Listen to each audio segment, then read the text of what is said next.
हर घर में रिश्तों का एक अपना रंग होता है और मेरी कहानी भी हमारे परिवार की उन्हीं छोटी बड़ी घटनाओं से जुड़ी है।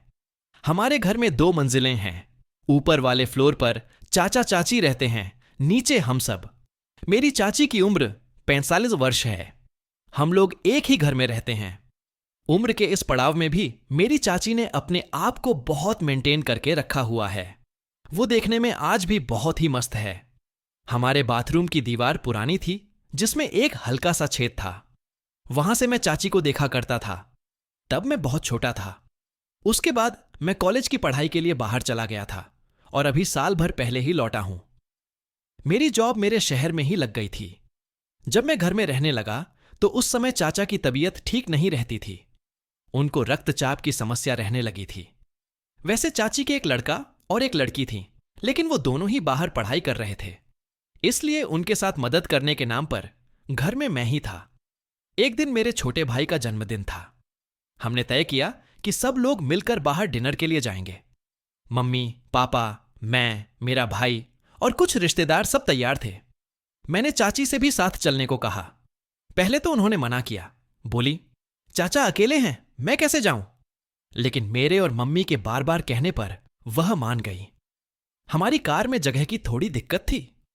सारी सीटें भर चुकी थीं और चाची को बैठने के लिए जगह नहीं मिल रही थी। मैंने हंसते हुए कहा, चाची, आप मेरे पास बैठ जाएं, मैं जगह बना लूंगा। वह थोड़ा हिचकिचाईं, लेकिन फिर मेरे बगल में आकर बैठ गईं। जगह इतनी कम थी कि वह आधी सीट पर और आधी मेरी गोद में थीं। मैंने हल्के से मजाक किया, चाची, लगता है आज आपको मेरी गोद में ही सफर करना पड़ेगा। वह हंस दी और माहौल हल्का हो गया। रास्ता करीब आधे घंटे का था। कार की भीड़-भाड़ में मैंने धीरे से अपना एक हाथ चाची की कमर पर रख दिया।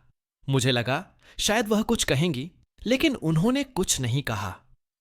उनकी चुप्पी ने मुझे थोड़ा अजीब सा महसूस करवाया, लेकिन मैंने उस पल को और नहीं बढ़ाया। थोड़ी देर बाद मैंने बहाना बनाया कि मुझे बैठने में दिक्कत हो रही है। मैंने कहा, चाची, आप थोड़ा और मेरी तरफ आ जाएं, वरना मेरी कमर दुखने लगेगी। वो हंसी और थोड़ा और मेरी गोद में सरक आईं। उस आधे घंटे के सफर में मेरे मन में कई ख्याल आए।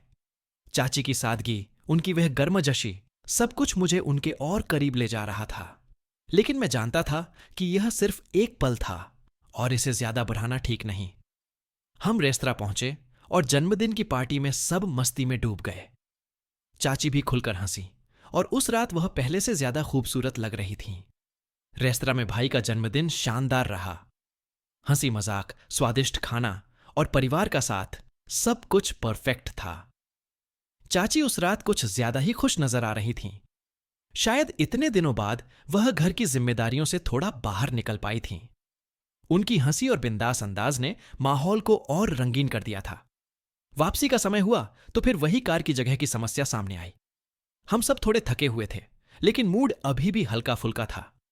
मैंने चाची से कहा, चाची, लगता है फिर वही इंतजाम करना पड़ेगा। मेरी गोद ही आपकी सीट है। वह हंसकर बोली, राहुल, तू भी ना बड़ा नाटक करता है। लेकिन फिर वह मेरे पास आकर बैठ गईं। इस बार बिना ज्यादा हिचक के। शायद इस तरह की मस्ती ने उन्हें थोड़ा और सहज कर दिया था। कार शुरू हुई और हम वापस घर की ओर चल पड़े। इस बार चाची मेरी गोद में पूरी तरह से बैठी थीं, क्योंकि सीट पर और जगह थी ही नहीं। अंधेरा होने की वजह से कार का माहौल थोड़ा शांत था। सब अपने अपने फोन में व्यस्त थे और पापा ड्राइव कर रहे थे। मैंने फिर से धीरे से अपना हाथ चाची की कमर पर रखा। इस बार भी उन्होंने कुछ नहीं कहा, बस एक बार मेरी ओर देखा और हल्के से मुस्कुराईं। उनकी वो मुस्कान ने मेरे दिल की धड़कन थोड़ी तेज कर दी। रास्ते में एक जगह कार को झटका लगा और चाची का बैलेंस थोड़ा बिगड़ गया।